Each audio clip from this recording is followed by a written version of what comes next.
This is the Samsung Galaxy Grand. It was launched in 2013. The Galaxy Grand has a 5-inch display with the resolution of 800 by 480 pixels. The display has decent viewing angles and color reproduction, and gets the job done. The phone runs on Android 4.2 Jelly Bean, and the user interface is identical to that of the Galaxy S3 and Galaxy Note 2. It does pack many cool software tricks, and overall this Samsung's Nature Skin offers a pleasant and smooth user experience.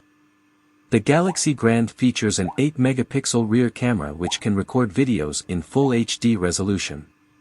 The camera has the same sensor as seen in the Galaxy S2.